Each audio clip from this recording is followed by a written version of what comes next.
Right, it's a 1950, I think he said 3. It's an Itom Astor Sport 50cc moped. Very, very basic, simplest engine design you can get realistically. Piston comes up.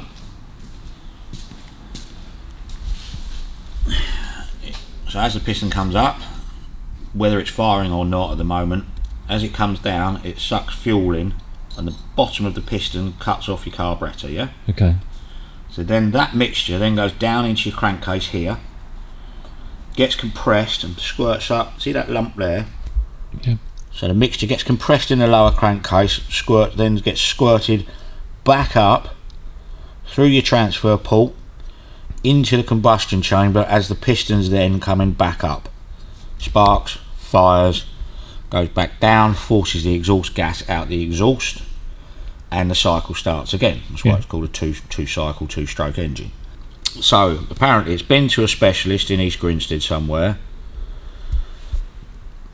The piston rings the piston is pinned to stop the rings rotating because of your exhaust port, your inlet port and your transfer ports. If those rings go round and actually get caught in one of those ports, it will just snap the rings off. Yeah. So they're pinned to stop them rotating. The piston, as far as I could tell, it had an arrow going backwards, which is never normally what a piston is. It's normally the arrow going forwards, albeit it was a hand marked arrow. But you've got a gap between your transfer port and your exhaust port is quite large, say that much of your radius, of the piston. But on the back, between the inlet and the transfers, it's a very, very small gap. Now the pins and the ends of the rings weren't hitting that, but the fact that the arrow was pointed backwards, not forwards, and you've got a much bigger land there for the ring to not catch. So I put the piston in the other way round. It's a flat bottom piston, no transfer ports in it, which racing two-strokes have, so it shouldn't make any difference at all which way round the piston's in. Yeah. Apart from the fact that it's better for the land on the ring gaps. So I had it running. It's an absolute pig to start. Had it running, ran okay. Leave it for 5 minutes, will not go. Won't have it.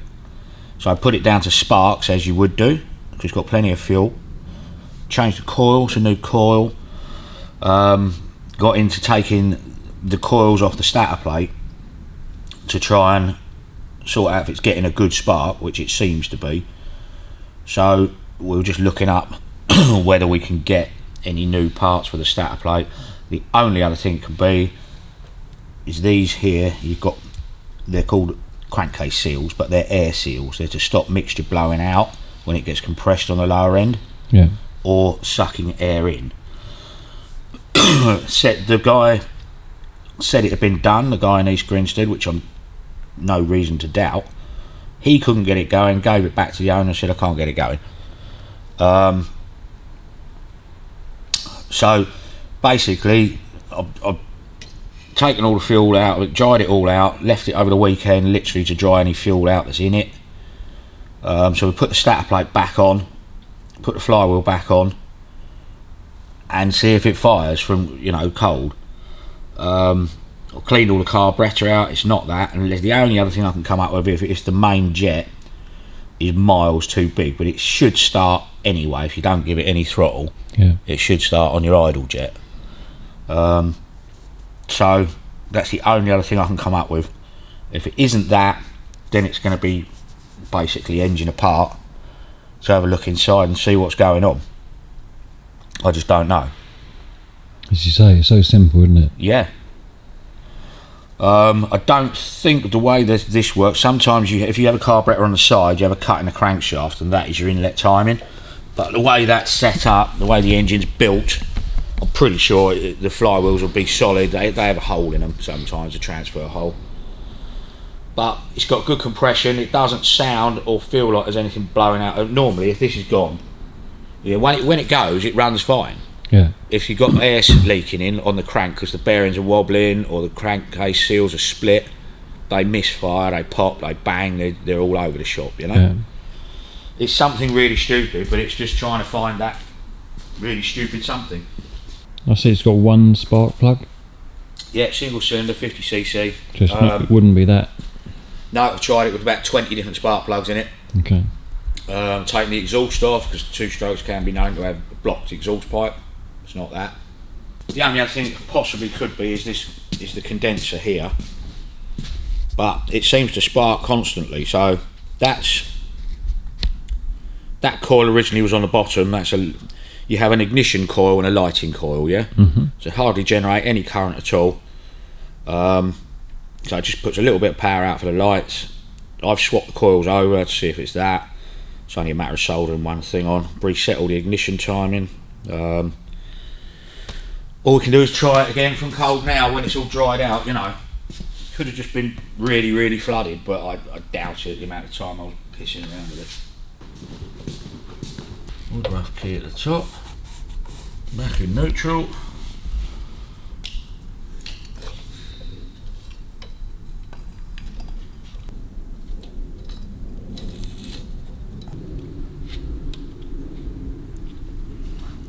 There's your timing marks, those two little scratches there, look. It's roughly where it should be, because when it starts it runs fine.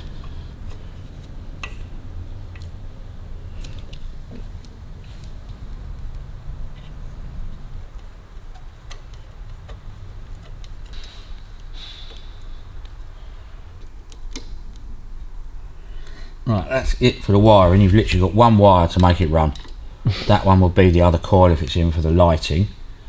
I've checked the continuity of the wire between there and the coil there. Nothing wrong with that.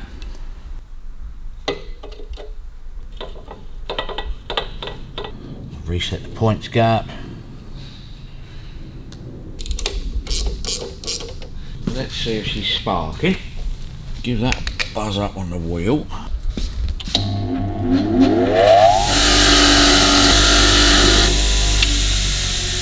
A little bit of scratch.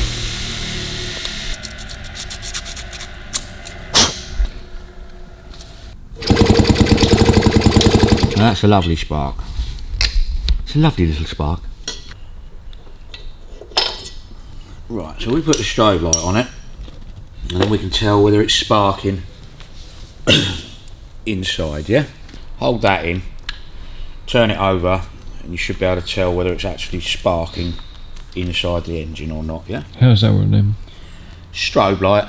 It's your inductive pickup, they call it. Okay. So you've got 12 volts, puts whatever through up here to a carbide, and it tells you the pulse of the spark that's coming through the plug lead. Okay. Let's try. Ah, there it is. Right, so that is sparking. So we know we've got a spark in the engine. So now, the only other thing in the mixture is fuel. Fuel on. I won't tickle it.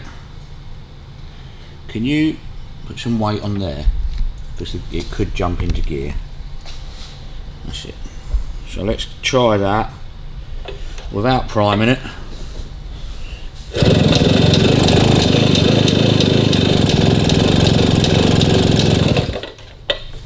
Nothing.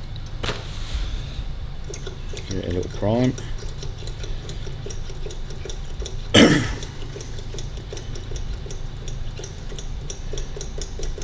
That should have plenty of fuel there now, yeah?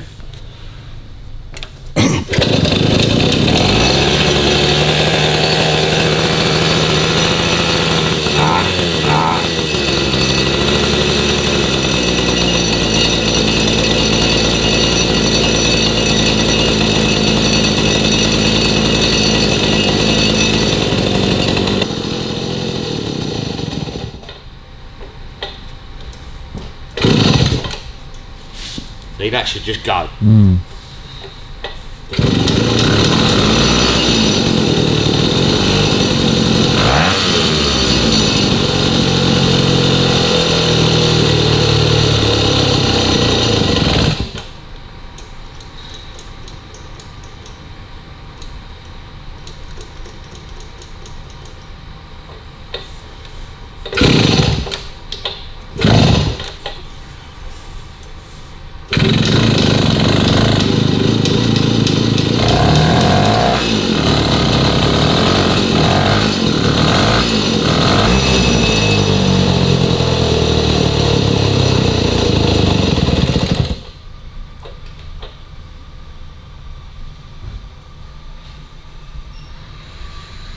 crankcase seal's gone. That'll be my next assumption. What tells you that? The fluid coming out of the bottom of it? Yeah, that should just be engine oil in there, no petrol at all. Let's run that again, see if it'll start again.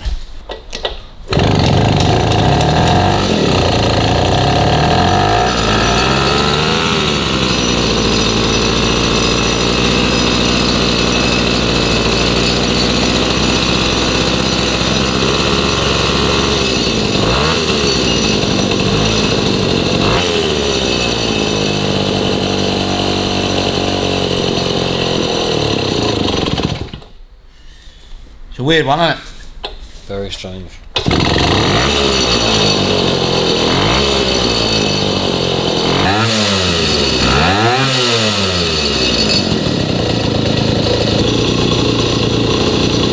Let's put the ignition cut back on, so I took that off.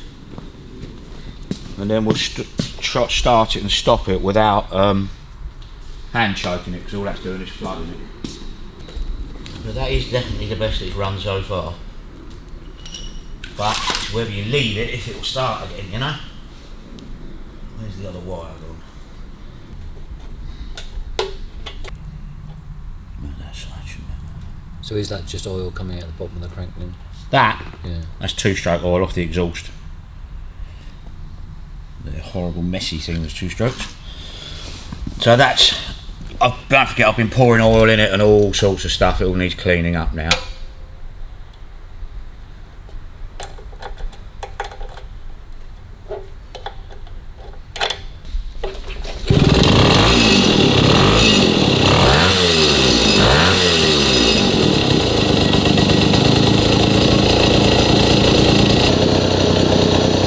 That should stop it, but it isn't, so it's probably something in the switch.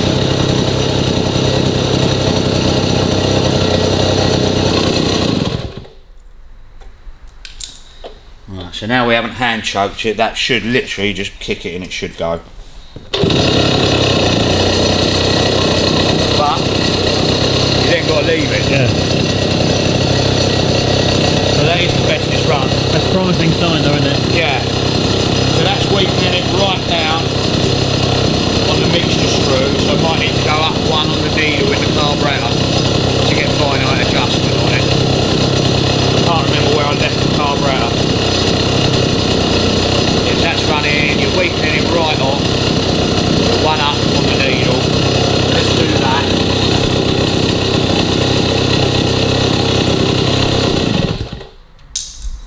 Just go up one on the needle now.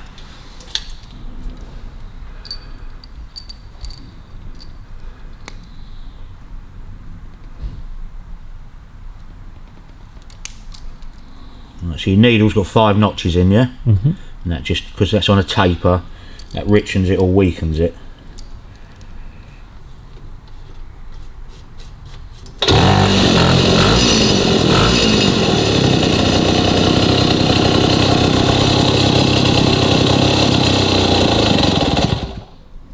Didn't like that, did it?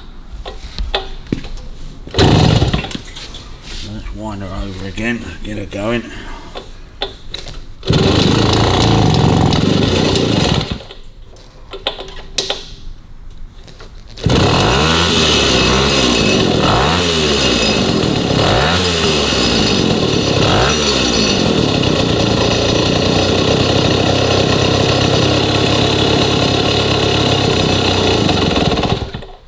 Doesn't like that, does it? Not so much.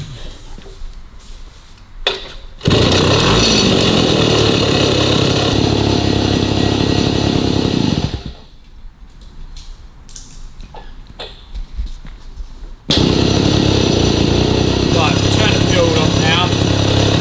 Shut it down. Then we'll put the gearbox back on and give it a try. Right, it's a bit of a ball ache putting all this back together, but preload on the spring, top notch. So we've left it now, so it'd be good to know if it is going to start again or not. My glasses and the torch now, I can't see shit. Oh yeah.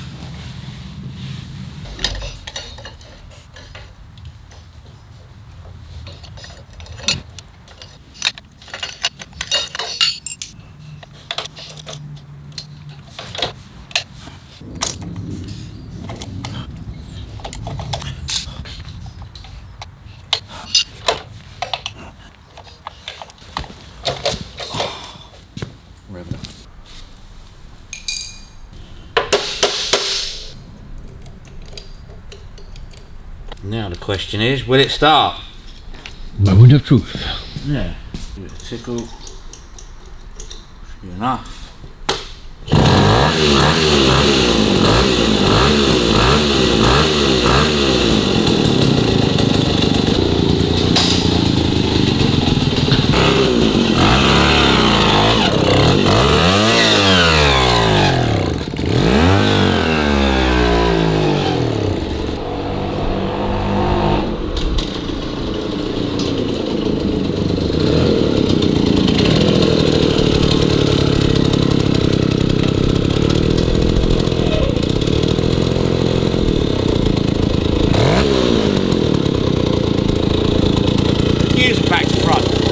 Really? Yeah. Is that wrong or is Yeah. That should be first. Yeah. That's third. Is that as per the bike or is this been set up wrong? I know, without taking it apart, you never know.